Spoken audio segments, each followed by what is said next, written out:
that moment when someone says something cutting, cuts you off in traffic, or dismisses you completely, and suddenly your whole day is ruined? What if I told you that flash of anger only physiologically lasts about 90 seconds, unless you keep feeding it? The brilliant neuroscientist Jill Bolte Taylor discovered this. The chemical rush of anger floods your body for roughly 90 seconds. Then it naturally flushes out. But we replay the scene. We rehearse the perfect comeback. We tell ourselves the story over and over. And that's what keeps the fire burning. Not them, but us. C.S. Lewis once wrote something profound about this kind of inner turmoil. We can ignore even pleasure, but pain insists upon being attended to. God whispers to us in our pleasures, speaks in our consciences, but shouts in our pains. It is his megaphone to rouse a deaf world. Anger is a form of pain. It shouts, it demands attention, and when we ignore the shout, or worse, fan the flames with endless storytelling, we miss the deeper invitation to wake up, to examine ourselves, to grow. We say, they know exactly how to push my buttons, as if we're helpless machines. But no one has that power unless we hand it over. Those buttons are usually old wounds, unmet needs, or values we've tied our identity to. When someone triggers them, they're not controlling you. They're revealing something in you that still needs healing. Lewis reminded us that real freedom comes from owning our responses. In a world of temptations and provocations, he said the true test of character is what we choose when no one's watching, and especially when we're provoked. Let's go deeper now. What you call anger isn't actually the root. It's secondary. Anger is like an emotional security guard. It rushes in, loud and protective, because something more vulnerable is under threat. Hurt.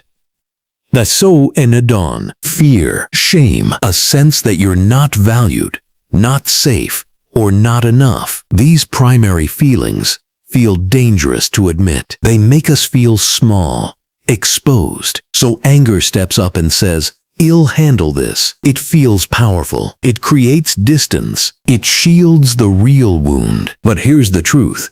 Anger doesn't heal anything. It just builds walls. The moment you name the hurt underneath, I feel forgotten, I feel unseen, I feel afraid, that's when real connection and resolution can begin. Think about your last flare-up. Someone snaps at you, ignores you, or lets you down. The anger boils up fast. But pause. Ask, what am I really feeling? Is it hurt that they don't see my worth? Fear that I'm not important? Shame that maybe I'm not enough? When you express the vulnerable truth instead of the anger, everything shifts. "I felt forgotten when you missed our plans" lands very differently than "you never care about anything." C.S. Lewis saw this dynamic clearly in human nature. In Mere Christianity, he calls pride the great sin, the root vice behind so much else. He writes that pride is competitive, always comparing, always wanting to be above others. And when our pride gets wounded, when someone challenges our value, our status, our control, anger often erupts as the defense. But Lewis knew we prefer to nurse resentment or pride rather than face the deeper pain. We'd rather stay angry than admit vulnerability. Why?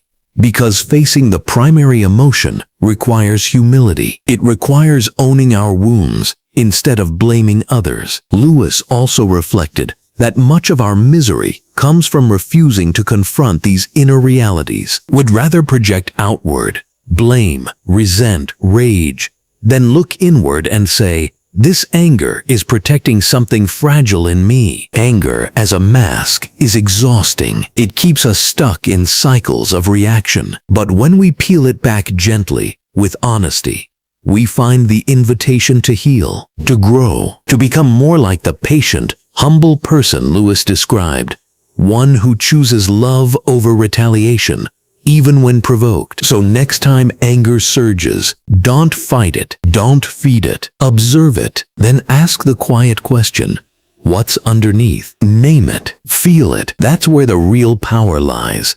Not in the guard, but in the courage to let the guard step aside. Vulnerability isn't weakness. It's the doorway to freedom. And that's the revolution. Right after those 90 seconds, there's a fork in the road. You can let the chemicals pass and return to calm, or you can feed the story and stay enraged. Viktor Frankl, echoing a truth Lewis lived, said, "Between stimulus and response there is a space.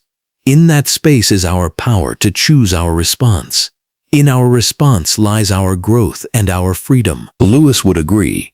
God gives us free will precisely so we can choose love over rage, patience over retaliation. Step back. Become the watcher of your own mind. Notice the anger rising without becoming it. Lewis practiced something similar in his reflections.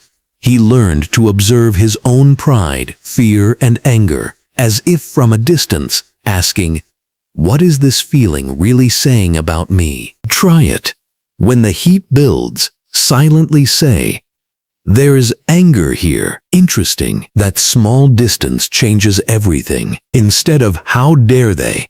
ask, "What is this teaching me? What insecurity is this exposing? What boundary do I need to set?" Lewis often reframed suffering itself, not as pointless cruelty, but as God's chisel, shaping us into something better. The same applies to everyday irritations.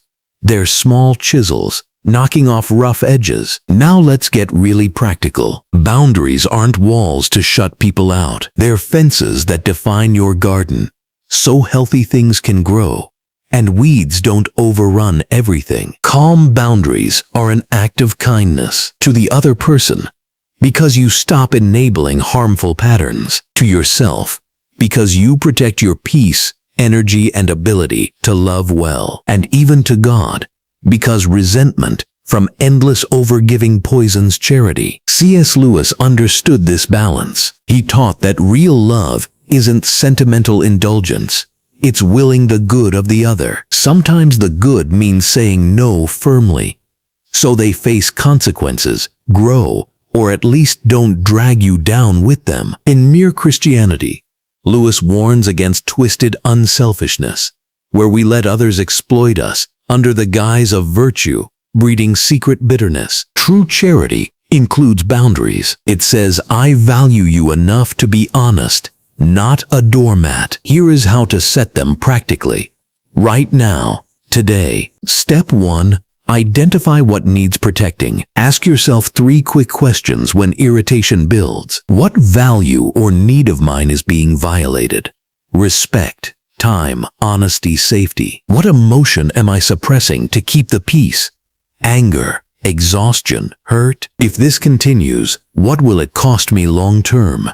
Burnout, resentment, lost joy. Common triggers: constant criticism, last-minute demands, emotional dumping, guilt tripping, or disrespect of your limits. Name it clearly in your mind.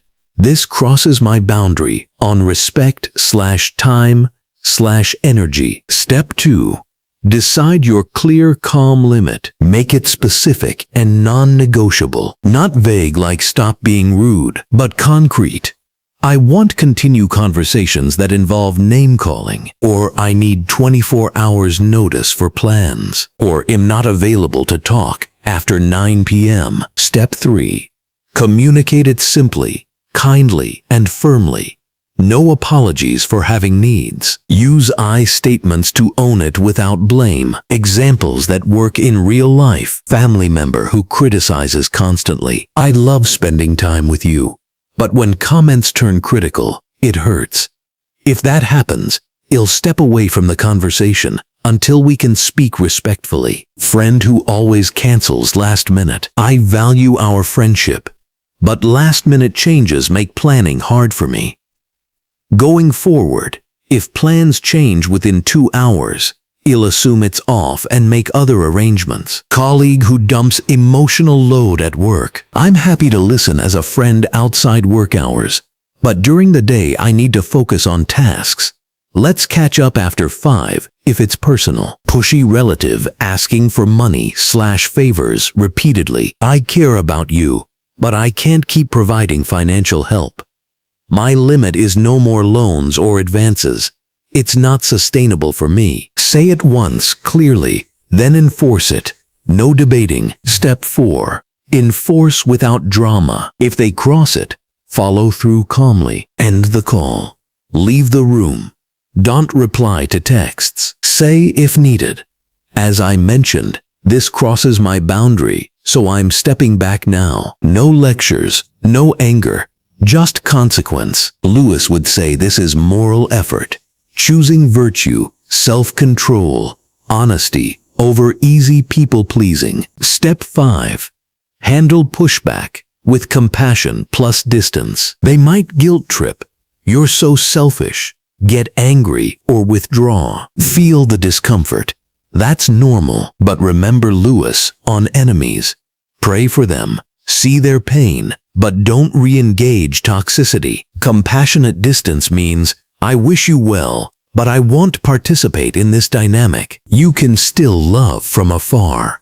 Pray, forgive internally, without reopening the door to harm. Quick daily practice to build this muscle. At day's end, journal one interaction where you could have set a boundary. Write what you'd say next time. Over weeks, it becomes natural. Boundaries aren't mean. They're mature love in action. They free you to give from overflow, not emptiness. They honor the person God made you to be, and they often help the other person grow. By removing the cushion that lets bad habits continue. You deserve peace. They deserve honesty. Set the boundary. Enforce it kindly. Watch your life, and maybe theirs, transform. When the 90 seconds hit, and you're tempted to explode, walk away.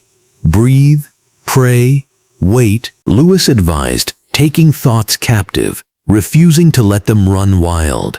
A short timeout lets wisdom catch up to emotion. Track your triggers, write them down, see the patterns. Over time, they lose power because they're no longer hidden. Lewis journaled his own struggles. Facing them honestly brought humility and growth. View the other person with pity instead of contempt. They're acting from their own pain, wounds, ignorance. Lewis urged praying for enemies, not to feel warm fuzzies, but to see them as fellow flawed humans in need of grace. That shift disarms anger. The moment the replay starts, stop, cut the loop, return to the present. Ask, is this thought helpful? Is it true? Is it kind? Lewis called rumination a form of self-torture. Break the cycle, and peace returns. In the end, staying unbothered isn't about never feeling anger. It's about never letting it rule you. Pain and provocation will come, they're inevitable. But prolonged suffering? That's optional. Lewis discovered that the deepest calm comes not from avoiding trouble, but from meeting it with surrendered choice. Choosing forgiveness, choosing growth, choosing to listen to the shout and letting it lead you closer to who you're meant to be. You have the power right now. In the next 90 seconds, choose wisely.